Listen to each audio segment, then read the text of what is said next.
Hey YouTube, all things girly here, and today's video I just want to tell you guys a little bit about a little paranormal experience that I had.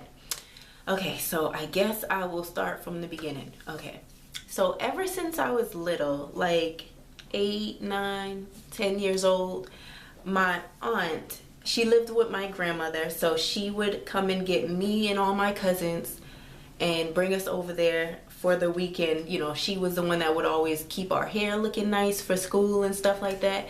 And every Friday, she called it Fright Night, and she would just let us watch like all these scary movies. Now, I'm not gonna lie, when I would watch them, I would be scared, and when I went home, I would be scared to sleep by myself. But I was so addicted to watching them. She would show us The Exorcist, like Rosemary's Baby, The Howling, that Wolf movie with Jack Nicholson and Michelle Pfeiffer, and a whole bunch of other stuff like Evil Dead 2, like that kind of stuff. And even though that doesn't seem scary now, especially with a lot of the stuff that we have out now, that was scary back then, and especially to 8, 9, 10-year-olds. So yeah, it's like, who will really show somebody that movie? But ever since then, I've been hooked. So like, even now, if I go to the movies and it's a choice between a scary movie and a comedy or an action, I'm always gonna pick the scary first, always.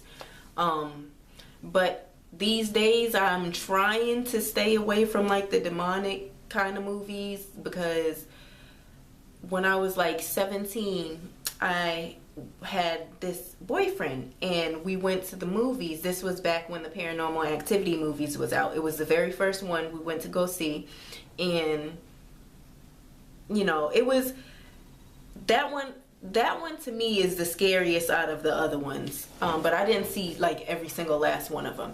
But I had never had any kind of experiences before that. You know, we all experienced that thing where they call the hag is, you know, riding you or whatever, like when you're sleeping and it feels like you're awake and you can feel yourself screaming but you can't move and nobody hears you, and I think they call that sleep paralysis.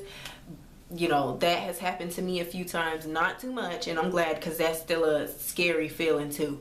But yeah, after I seen that movie, this was back when I stayed with my grandmother, every night after I saw that movie, when I would go to sleep, you know, when I would just be laying in bed like regular, my legs are straight and stuff, my leg would start shaking. And I know some of y'all might be like, well, that's just probably restless leg syndrome. Like, I have never had that issue before. Never in my life before I seen that movie. So I really don't think it was that. And the way it was shaking, it was like, you know, when you're laying in the bed and somebody's trying to wake you up and they're like shaking your leg, it was like that kind of violent shaking. And it would wake me up out of my sleep. And of course, you know, I'm looking around like, and I'm kind of spooked out, and nobody would be there. So it still kept going on for a couple nights. So then after that happened, like when I would wake up out of my sleep after that happened, then I would like kind of bring my legs up and sleep in the fetal position. And then it stopped for a while when I would sleep like that, but then it started back up again. So then I was like, okay, I need to tell my mom, you know, what's going on. So then I called her and I told her, and ever since I was little, she always been telling me, you need to stay away from those movies. Like, she didn't allow those kind of demonic movies in the house. Like, we never had The Exorcist, none of that stuff.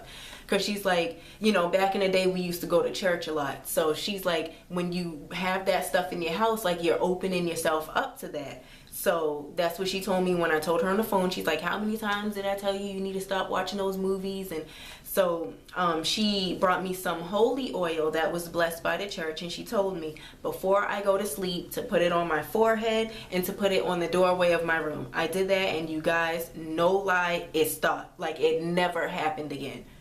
So I'm convinced that it was something demonic like happening. But yeah, so like to this day I try to stay away from that, because, and especially because I be home most of the time by myself. Like, the hours my girlfriend works, like, she don't get home until 2:30 in the morning. I'm not having that. Like, I would listen, if that ish goes on here at this apartment and it's just me and my damn cat, it's not happening. I'm not doing it. So yeah, I'm not doing it. I tell you, every single light will be on in this apartment. Do you hear me? I'm not doing it. Like, I'm a chicken. Like, I don't know. Like, I just wish these days it would be more of a variety of scary movies that they're putting out, because it seems like that's all it's about these days. It's like ghosts and spirits and demons and stuff, like no matter what you watch. And I don't wanna watch that stuff no more. Like if it's a slasher movie, like, you know, kind of like a Michael Myers kind of thing, like those kind of killers, or even like a suspenseful movie or a thriller like The Bone Collector. I really used to love that back in the day. Like something like that, you know, that got killing but it got like a little mystery kind of, you know, like I enjoy movies like that. But all this demonic stuff, especially the times we're living in these days, yeah, I'm okay. But yeah, I can honestly say like that's the only kind of experience I've ever had in my whole entire life, even when I was younger and I used to watch those movies. But yeah, I would love to hear some of you guys' experiences if you had any. So don't forget to like, comment, and subscribe, and I'll see you in the next one. Bye.